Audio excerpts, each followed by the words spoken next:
Live. Oh yeah, well, we already are. Yeah. We are. We're already We are are. live. It's like I hope Yep. we're ready because we're live. We already ready. We are. Hello, everyone. Welcome to Aaron's Reading Room book discussion. My video's lagging, so just pardon me. Let's see. So we've got the whole crew here, and we read The City We Became by N.K. Jemisin. All right. Let's just go around and let's start with you, Ryan. Any themes or gripes or praise you want to keep on This book in the beginning, I was a little iffy on it. I was really just kind of like, I don't know if I'm going to be able to get down on this. Like the first chapter, I was just like, what the hell's going on? But like as time went on, I got more attached. I got more interested in as they explained things, and I really enjoyed it. So yeah, that's kind of my thought process. I was a little hesitant at first, but I got to the point where I was like, okay, I understand, and it's not fully explained, but it's explained enough that it's like, okay, this is an interesting concept. Mm-hmm. Yeah, and kind of expands on like the multiverse type thought process of science fiction and stuff. Yeah, that was interesting. I'm just gonna go with my video off here. Oh, that's Amber. Okay. All right. Yeah, just Amber, just let us know if things get better. Sorry, that's just how it goes. It's going to be one of those technical live shows.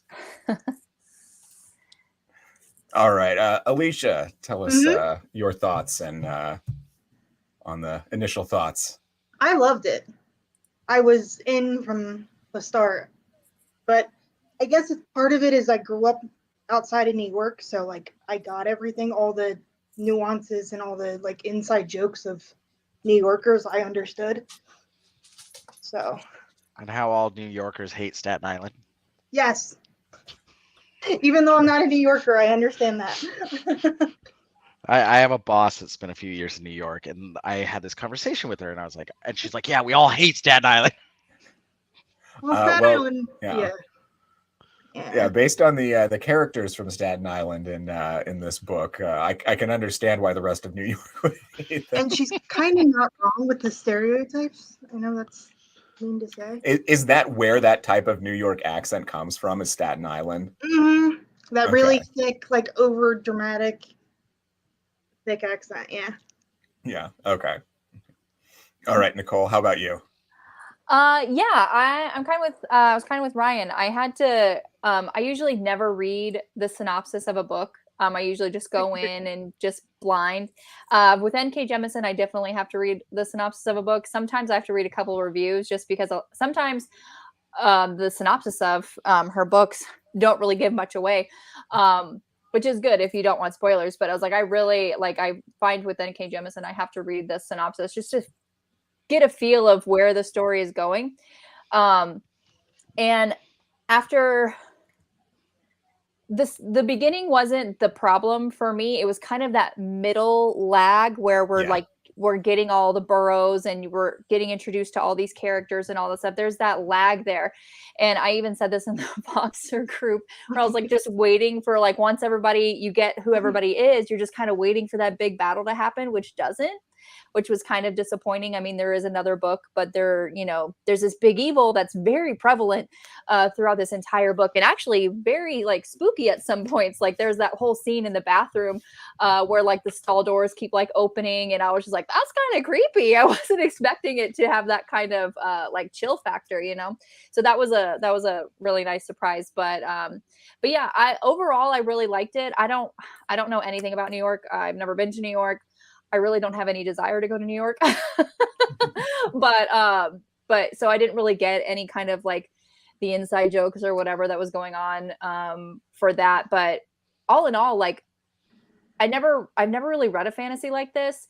Maybe it's because I don't really read a whole lot of fantasy that's not romance, but this was kind of like wholly different, and that's what I really liked about it. But I had a good time. All right, Charles, how about you? I'm going to be obviously on the other side of the fence on this one. Tell him what you rated it, Charles. Tell him what you rated it. I gave it a 1. Really? Wow. I gave it a 1. Wow. I will give a brief recap. So I've read this book before, and I gave Okay. it a 1 the first time around So when the it first reread, came out. the Then reread I did gave it not a change your mind. reread. It didn't. It's not like I'm saying like N.K. Jemisin is a bad author. The way she approaches storytelling just does not jive with me. Like you read the prologue, I'm like, okay, where are my characters that I can really latch on to? You're switching POVs constantly. You're going over here. You're not getting, I would say, enough exposition to really hold on. You're really just kind of like, okay, I'm trusting you to kind of build the story as you go. Yeah. And it's the same problem I had with her with the 5th season. I could not get into that book the way it was told, the way it was almost like the stylistic choices of the writing really distracted me and pulled me out of the story. So when I was listening to the audiobook, I had to force myself to really pay attention. Yeah. Or I would just be 100% detached. I'm like, I don't care about the characters. The concept is really cool. But it's like almost like I feel like I'm like, I don't know if you guys have read American Gods by Neil Gaiman. That's like another very divisive book. I love that book, but like for some people, they absolutely hate it. That Like book this is one's fantastic. but some people just don't like it. Yeah. So like this is like I just think N.K. Jemisin is not an author for me. Just like stylistically, just the way she writes, her characters, the way she constructs her plot. I was kind of reading the book. I'm like, okay, where are we going with this? Why are we going all these different places? It wasn't until we got the White Witch when she kind of came more prevalent in the story. I'm like, oh, okay. Now I'm starting to see where things are kind of heading, but the ending kind of left me high and dry a little bit. I was like, okay. And I hear sequel, I'm like, this really could have been one book, to me, in my personal opinion, but I will get off my high horse. I do find that with N.K. Jemisin, you really do have to put a lot of trust in her, just because, like, you honestly, like, if you don't read the synopsis, even if you do read the synopsis, you have no idea where these books are going. Like, you just don't know. You're just along for the ride at that point. I agree. And hello. Yeah, welcome back, Amber. And you're up, so please give us your thoughts on the book. So I didn't finish it. I've got about 3 or 4 hours of the audiobook left. But I found that it was a little slow in the beginning, and I'm really interested in what's happening now. I felt it picked up after a while. And I find it really interesting.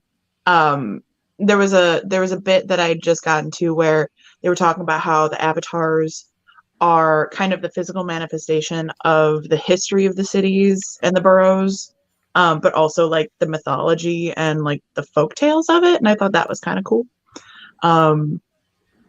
But yeah, I don't know where it's going. I'm not sure how it ends. So I'm still kind of in limbo with that. Okay. Yeah.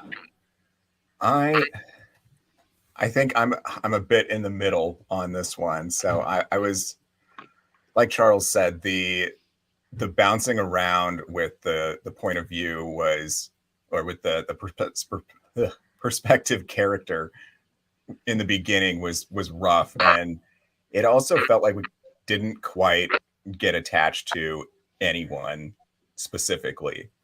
I guess if I had to say I got attached to anyone, it would, I guess, be Brooklyn or Manny, maybe.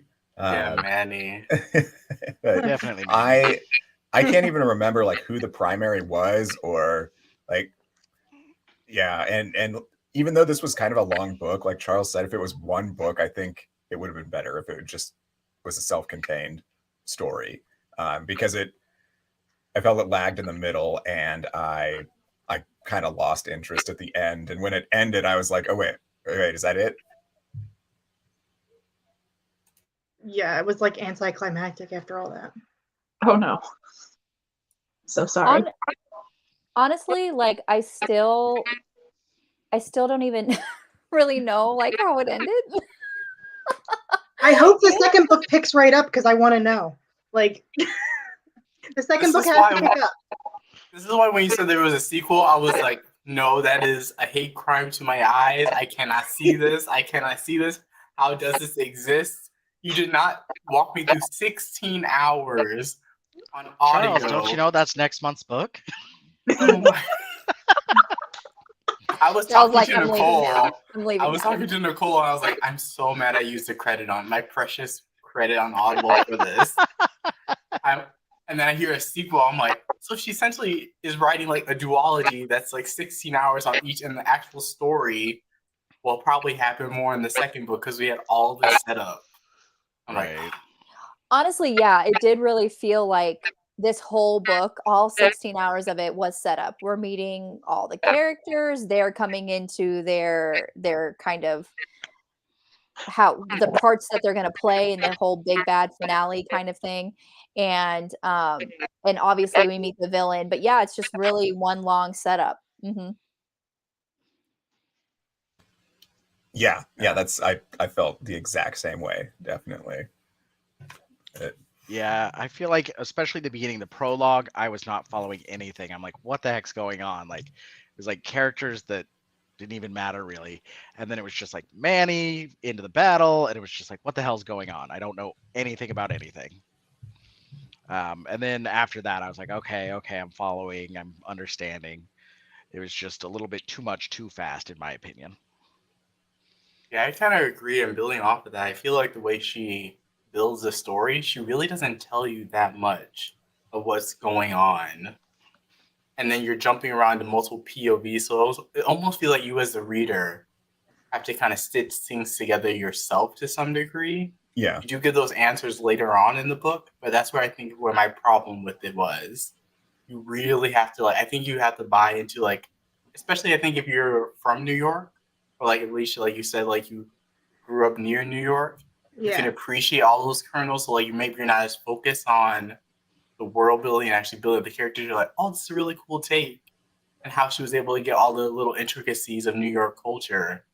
So I think that's what she's kind of banking on, that you really got a lot of that. Maybe you were able to fill in a lot of those details that if you weren't from New York, you may not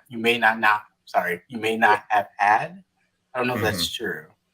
Well, that was the with the reviews that I've read before I started this book, that was like the only big critique that I saw. Like people that have never been to New York City or know, like not a big metropolis city like New York or Philadelphia or something like that, they were like, I just don't get it.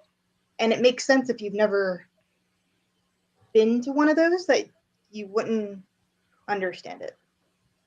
Like the intricacies. The only thing that kind of threw me for a loop was they talk about these cities, like, you know, coming of age and being born and stuff. Like they're talking about all these cities through history, and it's just like, you're telling me New York waited over 200 years? Like, yeah. It's just one of those things where I'm kind of scratching my head, like, wait a minute, that doesn't really track. You know, like they were talking about Baton Rouge, or what was it? It was Hong Kong, right? Hong Kong. No, Hong Kong was there. I was No, they were talking about didn't they mention New Orleans? Down in Louisiana. What's that city? New Orleans. New Orleans. They talk about New Orleans and how it died because of Katrina. Like, where it's just like, you're telling me New Orleans was born before New York City? I find that not very probable. Especially somewhere like New York, where they talk about, you know, it's these cultures mixing and, you know, building these mythologies, where it's like, you can't tell me New York wouldn't have been born long before, in my mind. Like, I understand, you know, Hong Kong, London, you know, all these old world cities. And I did like that, you know, they mixed in that mythos of like Atlantis and stuff, where you're like, oh, okay, like that's kind of a cool way to explain that away. But it's like, New York is one of the last ones? Give me a break. Yeah, that was a little bit unbelievable. I had kind of a theory on that, because I had the same thought, but then I was wondering, maybe it has something to do with like, it's this version of New York is ready, like the current generation's New York, with all of its current mannerisms and phrases and whatnot. Or maybe it's like, I apologize, you guys can hear the airplane outside, but maybe it's like it had to wake up because of like this threat that's showing up now, or something. Like something about right now woke up this version of New York. I don't know. That's kind of what I was I've kind of had in the back of my mind every time it was talking about that, because otherwise, yeah, I definitely agree. Yeah, that kind of plays into like the multiverse concept. Like this is like a different but similar New York, because it was mentioned. I don't know if you got to that part, Amber, yet, but where the white it's kind of explained it's like almost like a multiverse. So there's like multiple versions of New York. I had Maybe just that. gotten there. Okay, sorry. I want to make sure. I don't want to spoil anything. But Spoiling that it could have is been fine. It's my fault for being a procrastinator. It's all right. We can't read everything. All right. Any themes anyone wants to talk about that they recognize that N.K. Jemisin was trying to illustrate or shine a light on? There was a really great scene about one of the boroughs. It's either Brooklyn or Manhattan. It's the scene when they're in the park, and he basically threatens I think he like almost like strangles a woman. It was And Manhattan. brought Right. in Manhattan, and I think one of the other boroughs said like only Manhattan can do that, choke someone in the broad daylight, and still have the confidence that they can get away with it. I was like, oh, I really like that scene. Because I was like, is he really choking this lady like in public for everyone? But I love how she kind of handled the topics of race. Yeah.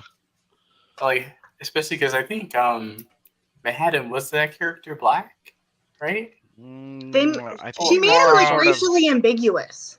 Yeah, I know like the some woman sort of was like white. Dominican Yeah. or Yeah. like, Yeah, I know it was a Manhattan minority was at like least. when Manhattan was, whenever you looked at them, you really couldn't tell what ethnicity they were. It was because it was sort of a culmination of everything. So right. Like in my mind, you know, as far as the boroughs go, Manhattan in my mind was kind of like that pursuit of money. You know, everyone that pursues money. You know, that sort of thing. Where yeah, it was definitely interesting. I felt like as far as themes went, it was kind of like a self-discovery type book where it's like, oh, this is forcing you to reflect on yourself and how your actions make you you and stuff.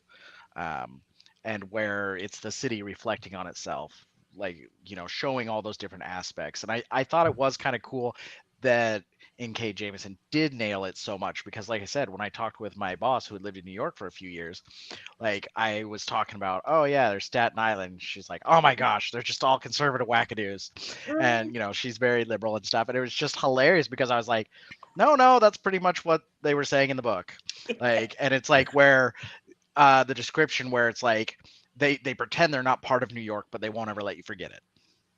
And it was like a dead on ringer. Like I told that to my boss and she was like, exactly.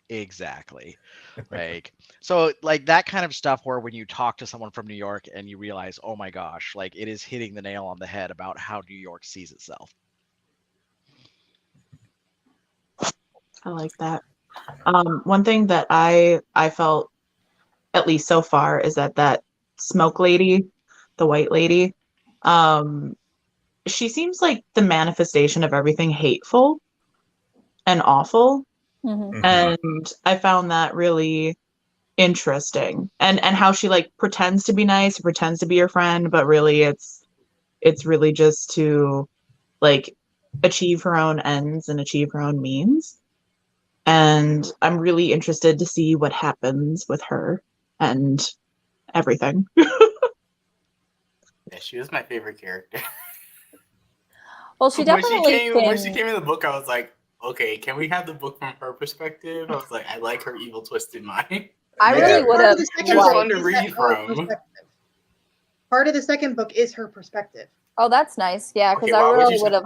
I would have liked like her perspective because yeah, she's very interesting and she's definitely one of those characters who seems like they're 10 steps ahead because she's getting to know all of the people who are going to be the boroughs, and she was there almost every single time they came into basically the manifesting like of them becoming the city. And so she was right there like almost at their weakest point where they're very vulnerable in this point where they're transitioning from their normal human self into whatever they're going to become when they're the city or the borough.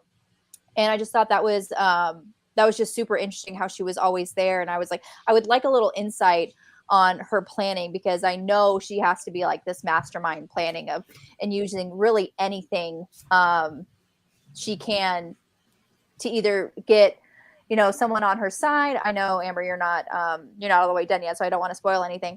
But the tricks that she uses to try to get people on her side, and just when she finds out that, oh, this person is not going to be swayed, she turns it's like a light switching off. You know, it's kind of like in that evil spookiness comes out, which I really loved. I really loved it.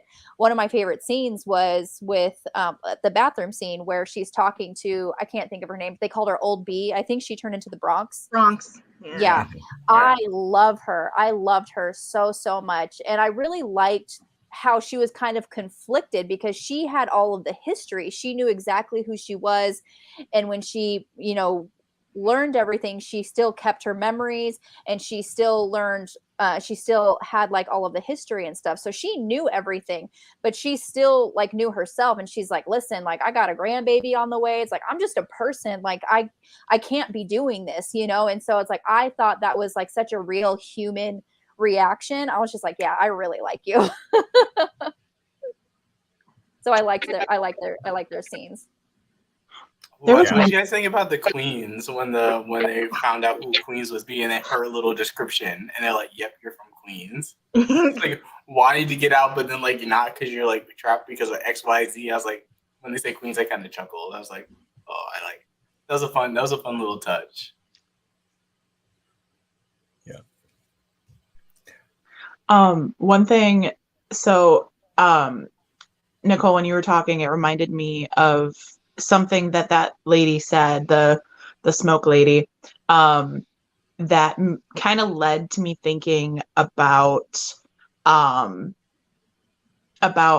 like the different borough avatars were like incarnations of the city, or the parts of the city in like different generations and stuff.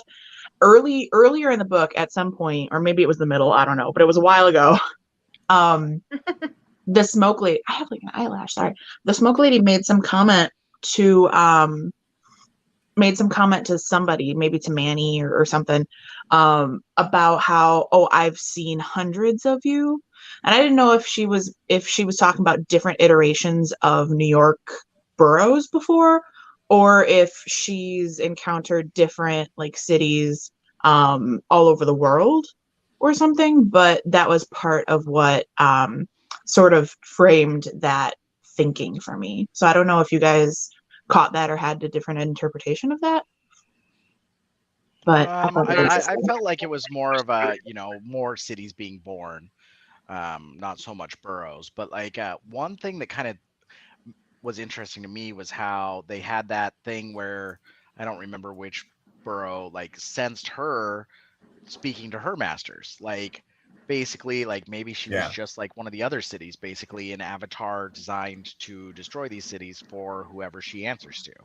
And it sounded like, you know, she isn't all powerful in her universe, you know, she serves someone else. Yeah, I caught that too. And, you know, while you guys were saying that she's the most interesting character, it's, you know, there's obviously something there that didn't get addressed in this book that we're gonna definitely see in the next one. So I know Charles is excited about that.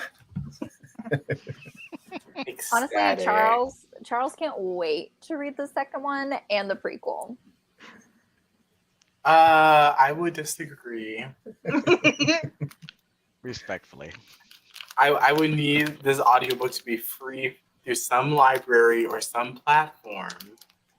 Because I'm sorry, NK, but like, you're gonna give return on Audible. Like, I can't. I need my credit back for my ARCs that I need to get the audiobooks for in the future. I'm like, I appreciate you.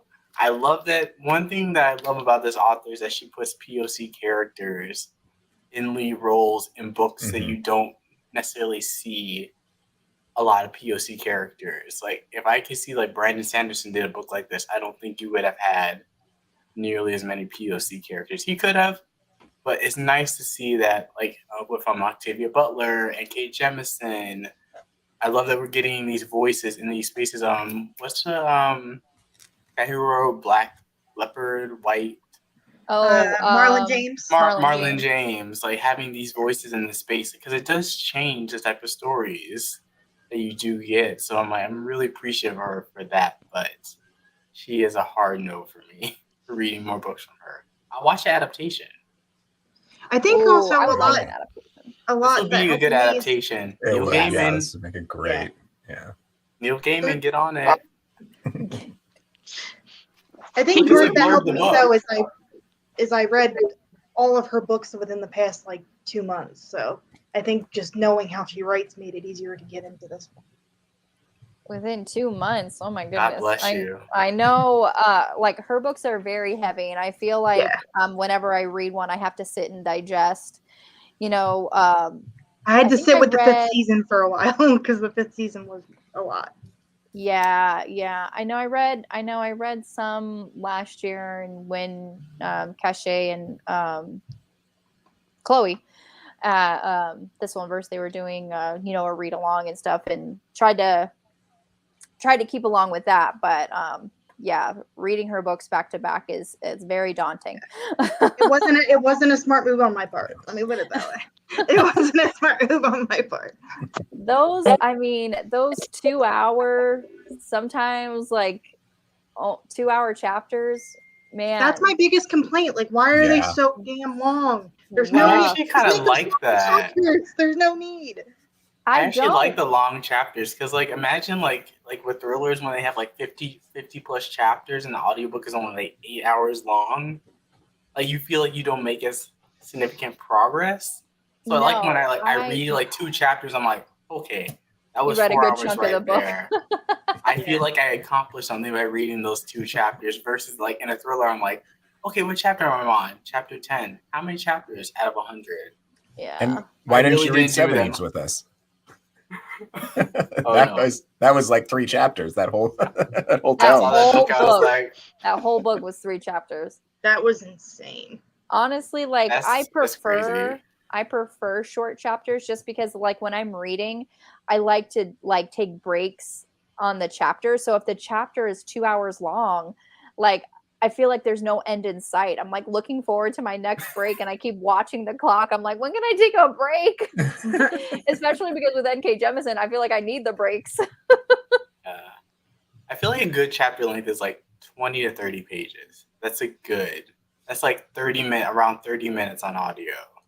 Mhm. Like that's a sweet spot. Hey, Cachet. Hi, Cachet. I love you.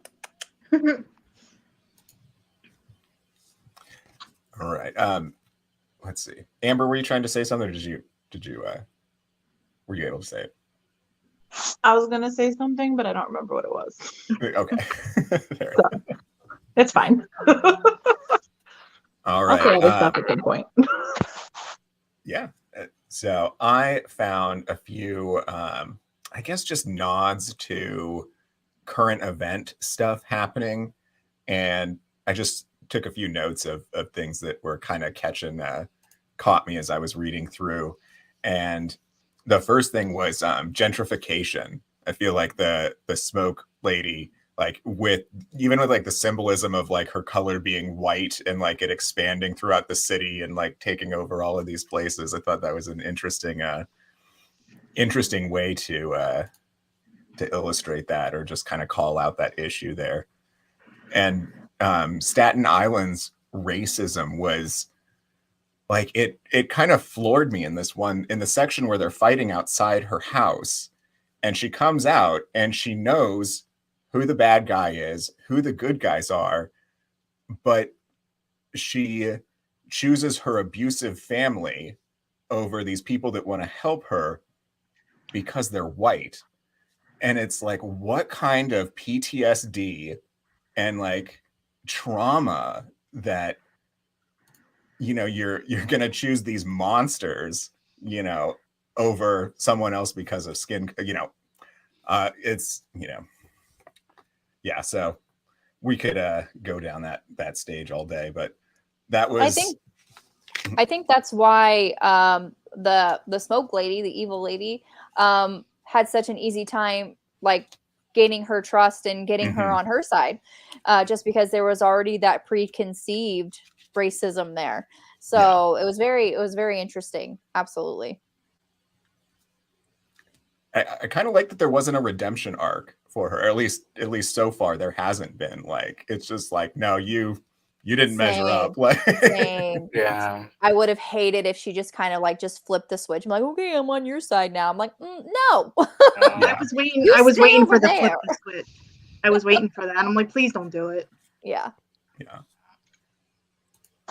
There was also that part where like I thought it was gonna happen because like when the Staten Island like left and that creepy guy was there at her house like being creepy at her, and she was like, this is terrible and my dad is just like this, and then like you think that she's about to turn a corner and everything's gonna be fine, but then like her like deep rooted racism like kicks in and she's like, no, I'm gonna run back to my dad who I just acknowledged is pretty terrible, and I'm like, oh okay.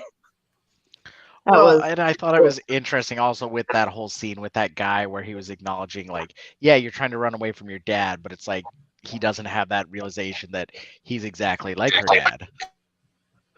You know, he understands that she's running away from him, but not realizing that he is everything that her father is. And it's like, what's the point of running to you? You're exactly the same. And at least she had that brief moment of realization that, oh yeah, you are exactly my father.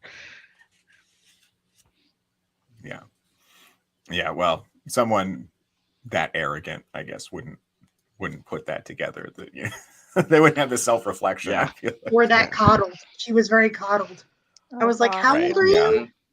Like, she's like, I'm 29. I'm like, you're acting like you're 15. Yeah. Oh, I can't leave the island. Oh my god. No. Jeez.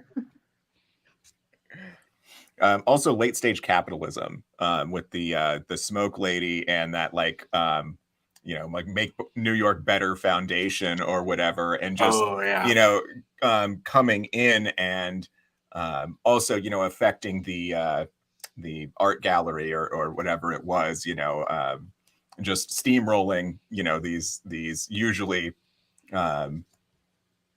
minority focused community things are forced out because money, we need that big donation, so yeah, we're going to put up some white supremacist art, and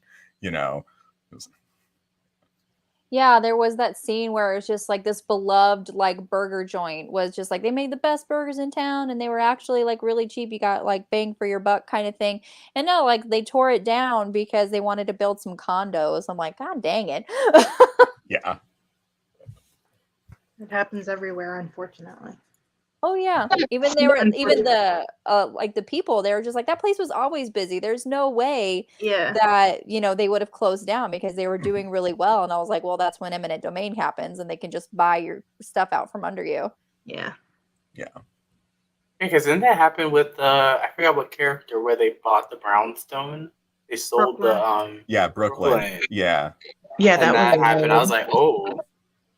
I was like, I can see that happening, especially. Oh, that's interesting, Cache. I didn't know that it was originally a trilogy.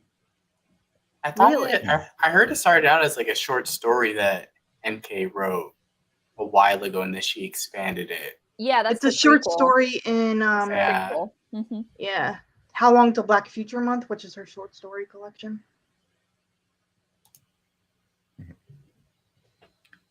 It could be. I think there's a paper shortage and supply chain thing, so that might have something to do with it. I don't know. I'm just guessing. Yeah, I heard getting like physical books is pretty costly, getting them printed and everything because of shipping and stuff. Yeah. All right. I will have to say, I wish N.K. Jemisin got a little bit more hype, like the same level as like Brandon Sanderson. Yeah. She needs more hardcover. Even I'm just thinking in terms of like adaptations, like what gets pushed on like Netflix and all these other different platforms. Like I wish, even though I'm not 100% a fan of her work, like it's just more like I realize it's just not my taste. But I wish, like, because I think the Broken Earth trilogy is like one of like the most decorated, awarded trilogies, and it still hasn't got an adaptation. But yeah, we're getting another Game of Thrones, which I'm not mad about. But Honestly, Actually, she Yeah. just sold it to Hulu, so we are getting a 5th season adaptation. it Hulu got it. was. are we? Okay. Hulu got I'm it. looking out for that. So that's coming. I don't know when, but it just Yeah. came out about 2 Rights months ago. were rights were bought, but they Yeah, can sit by on Hulu. those rights. So I know City of Brass by S.A. Chakraborty is going to Netflix. Which Oh, okay. I love that I trilogy. enjoyed that series. But yeah, it's the whole like remaking or prequels of shows that we've seen 1,000 times, like that really gets on my nerves. You know, it's like we don't need this remade. This happened in the last 20 years. We really don't need this remade. Let's get some new stuff. Like there are so many books out there. Like if you were Hollywood, if you were out of ideas, pick up a book for the love of God. Like, come on. I would love an adaptation of The Only Good Indians. That would be a great adaptation, and no one like, and it's Night of the fantastic. And it Mannequins? would be, Are you kidding me? yes, like even if it was just like one of those like short, like one-time series things where it's like 8 episodes. Like a mini series or something. Yeah. I would love that. Yeah, like someone needs to get on making some Stephen Graham Jones adaptation. Yeah. It needs to happen. I mean, agree with Shay's Netflix. comment. It's not like, I think if you're like in the book community, like Mhm. you probably have heard of her, but I think to outside Yeah. the book community, she's very underrated. Yeah, that's true. Like Yeah. you look at Book Talk and the books that get pushed and all that stuff, like Oh, it's God, usually the same okay. authors. From like Mostly 12 in the years fantasy, ago. they're usually white male authors. Yeah. And so it's like Yeah. it's really hard to get, even though the books are really good, it's just you just kind of have to like be in the book world. Yeah.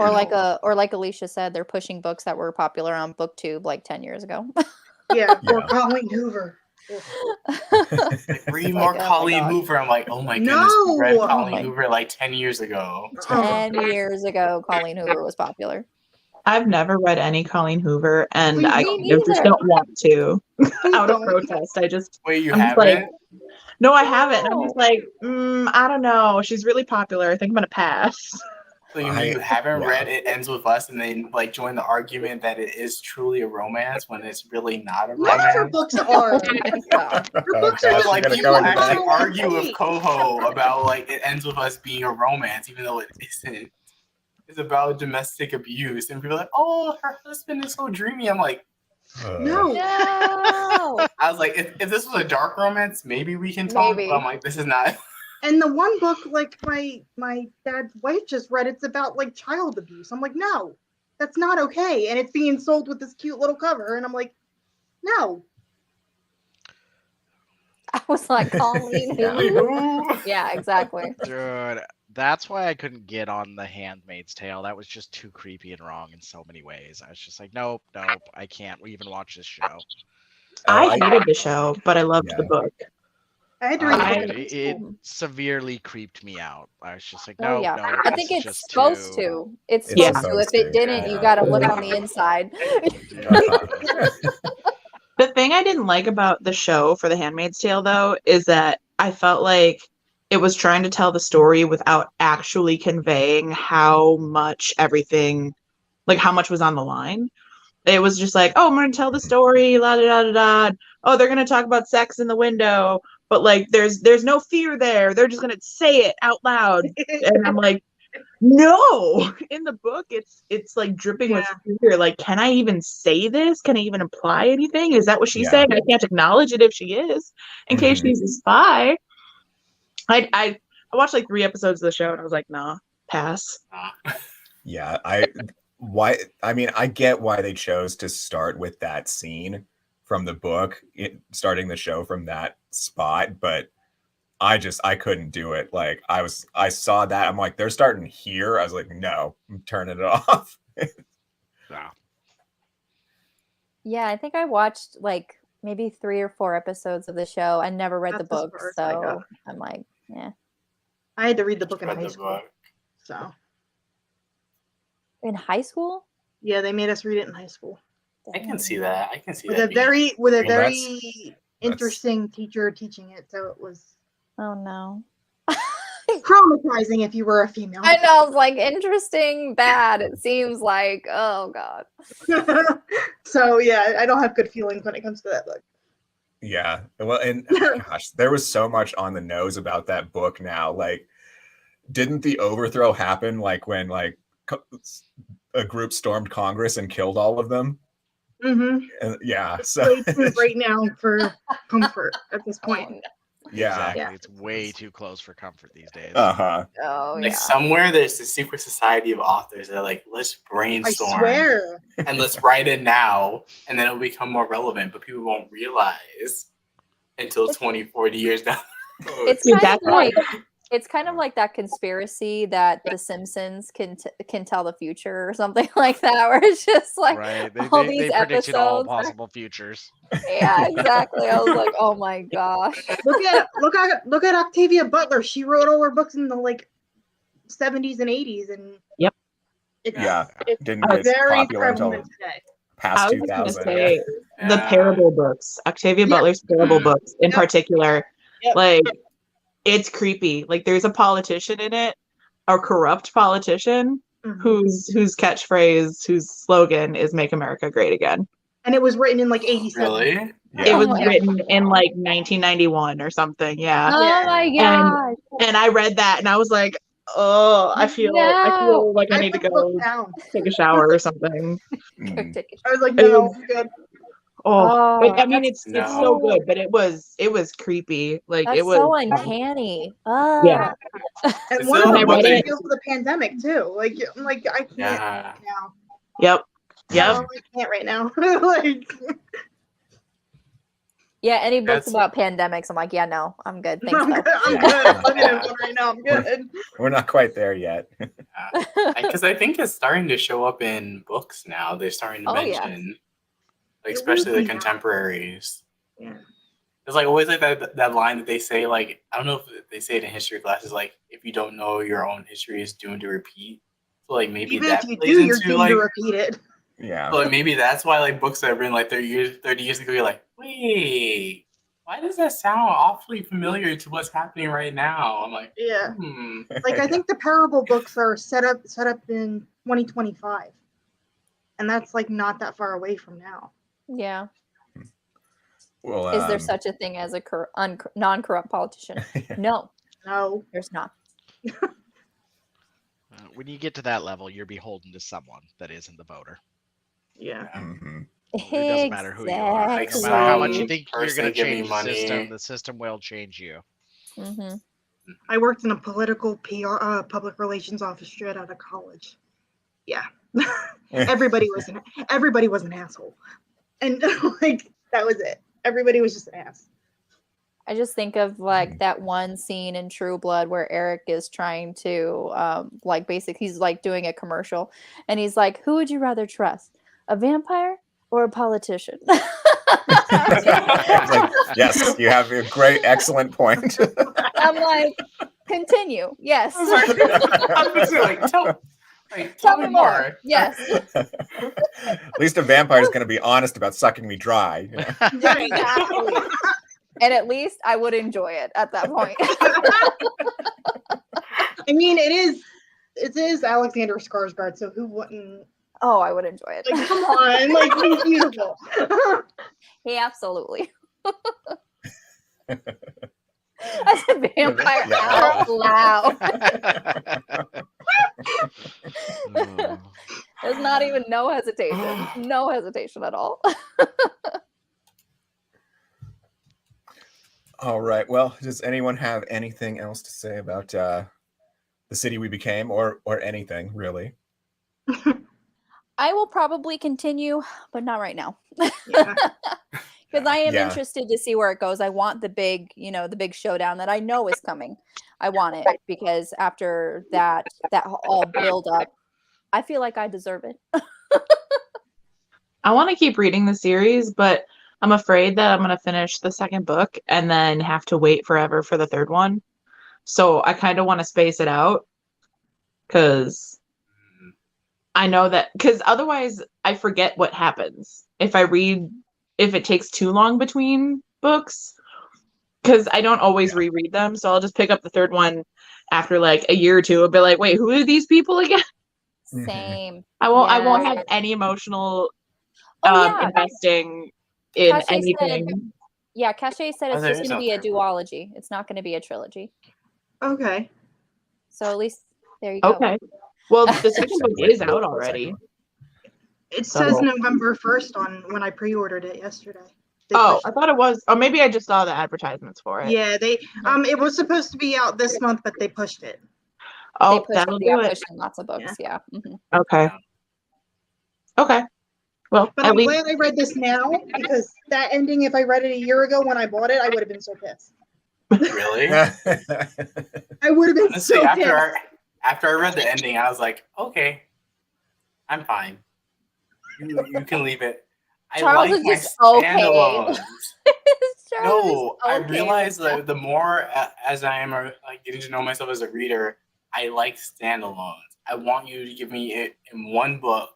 I don't want multiple, like 3 or 5 book series. I don't want a trilogy. I don't want a duology. I want one good book, and I can go, oh, okay, I'm done. Instead of feeling like I'm on the hook Oh, for dude. like 10,000 different series. This is where I am the total opposite. I want a grandiose universe.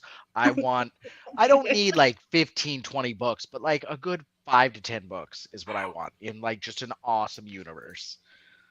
10? I could do like what is it? The Sun Eater series right now was originally supposed to be 5 books. It got split up into 6. But like Did they split that one up again? I was Sun reading Eater about series, it. yeah. Yeah. They because of the paper shortage, they split up one of the books. Honestly, as someone who has read a 40-book series, give it to me. I don't. Like honestly, Which series was a 40-book series? In Death? Oh yeah, Is it In Side Death, Changeling? I'm getting it through the In Death series, but no, it's the Dark Hunter series by Sherilyn Kenyon. Oh, Sherilyn Kenyon, yeah. Yeah, that's it's currently, I think it's like 43 books with all like the spin-offs and stuff. Yeah. Ooh. No, thank you. In Death, I think book 55 was just released this year. Yeah, so, In Death is insane. And they started in like 94. Nora Roberts pumps out books like it's like she's romance writers in general. Oh yeah, they're machines. People need to put respect on their names. Like they can like knock out a full like 10-book series in 2 years. Romance authors in general, yes, they are in a league of their own. Nora Roberts is up here. She is definitely in a league of her own. Where she is, she's a multi-millionaire and owns 2 mountains. Like, she probably owns like half a publishing house at this point. Because all they do is just go like, okay, let's take a Nora Roberts title, let's put a new cover on it. Exactly. She owns a town. She bought this library in the hometown she grew up in. Her son owns the pizzeria of the town. It's in Maryland somewhere. She owns a town. Like, legit. I believe. Like, what other author you could say could own a freaking town and be like get away with it? She's doing all right. She's doing all right. Then they have to put like a symbol on her books to like so readers know it's like an actual new book by Nora Roberts and not one of her backlifts. Yeah, because like you would not know. They recover those and you're like, wait, this book came out in 1990? What? Yeah. When did they even have a cell phone? I have this book in a different cover. What? Yeah. But it's after you buy it that you realize you're like. You end up buying a book and you're like, oh, I have it in the old cover. I didn't realize it was the same book. I've done that. Oh, it's so annoying. I'm like, I haven't done it. I haven't done it with Nora Roberts. But when I realized how much I loved Maeve Binchy as an author, and I primarily purchased books used at that point, I would just pick up titles like with stories that sounded interesting from like half price books or whatever. Yeah. And one time my friend was over who also loved reading, and I was like, oh my gosh, look at all these books, all these Maeve Binchy books. I've got like 7 of them. And she's like, you mean 6? And I was like, what? And she's like, yeah, those 2 are the same. And I literally on my shelf had the 2 books with the exact same title next to each other. I didn't even realize it. I did not even realize it was the same book and the cover was just so different and they were right next to each other. And I was like, Mother. Honestly, that's why awesome. I love the Book Buddy app. That's why I have it. I love it so much. It's a book cataloging system, and I'll never go back. I just, at a certain point, I just made a shelf on Goodreads of books that I own, like a tag on Goodreads of books that I own. Yeah.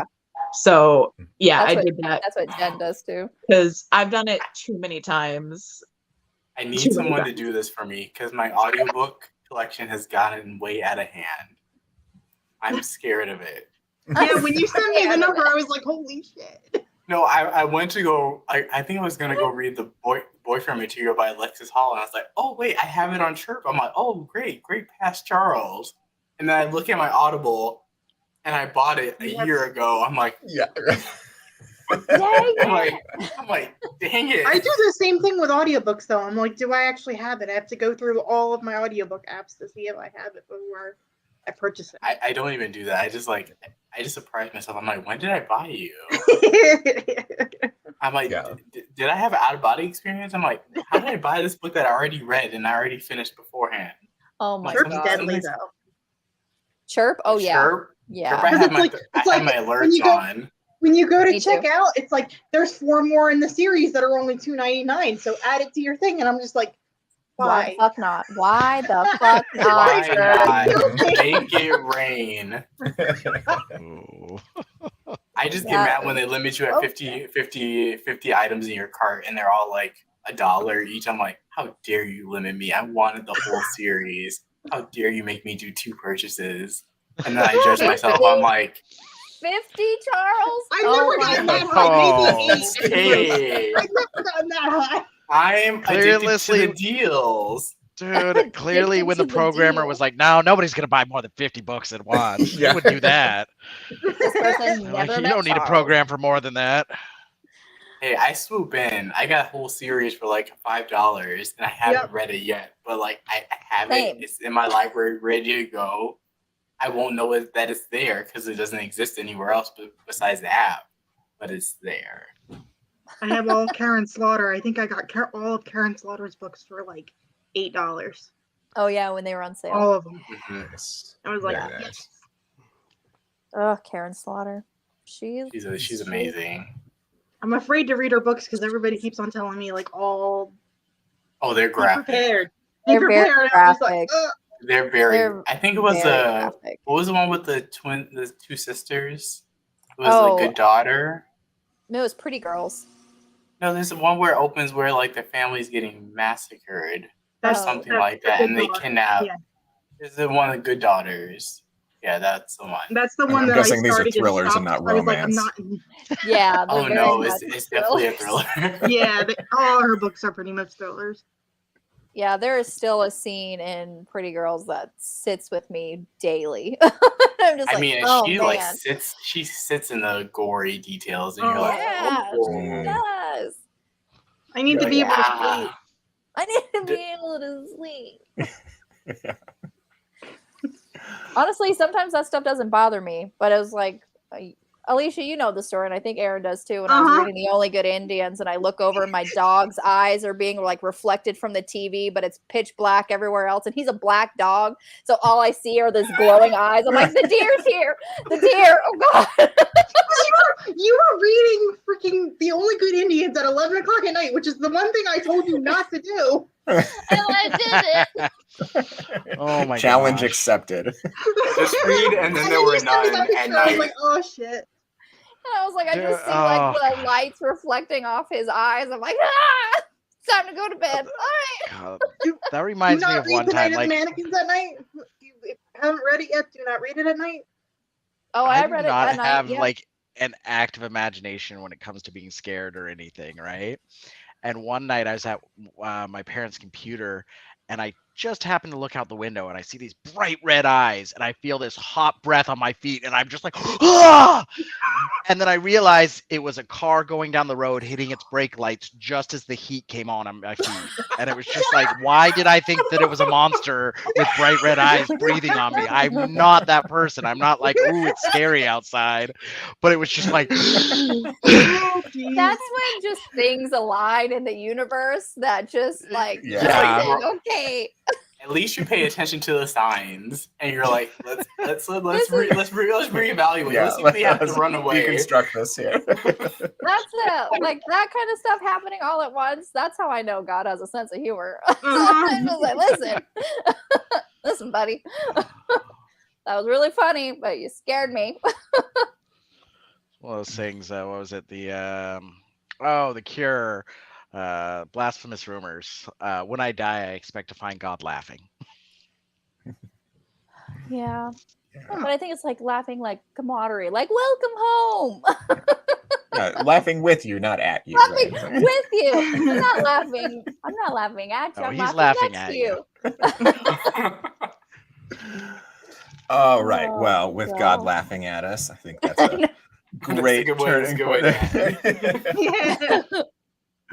All right. So, what have we got coming up here? In Who Picked This Book Club, we've got the live show Prophecy by Julianne Lindsay, August 3rd, 6 p.m. Honestly, we're going on 3 weeks wwithout a meeting. I think what's throwing me off is I forgot about it because we've gone so long. Is that on audio? No. Mm-mm. And then the next book club on this channel is This Is How You Lose the Time War by Amel El Matar, August 22nd at 7 Pacific. On this channel here, that one was my pick. I got selfish and just decided to do that one. And thank you for picking one that's short. yeah, 200 pages. All right. Thank you. Like maybe there should be a rule over 500 pages. It has to like go through a full panel approval process. Yeah, it has to be approved by 2/3 of the group. That means I'm never getting a book. I can't wait until I get to pick a book. Y'all are gonna be loving it. Ryan, you should just pick Ice Planet Barbarians for your next pick, and you'll make everyone happy. It just put me out of my I misery. cannot take that freaking cover serious. I'm just like, dude, what the? That's a beautiful cover. Which cover though? Which cover? The special edition. The special edition of Oh, the the first special one. Look at the original one. And The then originals the are worst. Yeah. Ryan, if you just want to convince me and Nicole, just say like, "Hey, there's some steam in this book," and we're like, "Excuse me." We're in. Exactly. We're in. Dude, The least. The way amount. you could just straight up lie to us, and we'll be like, I can't. Yeah, I don't know. For me Don't to get into lie a to steamy me. book, it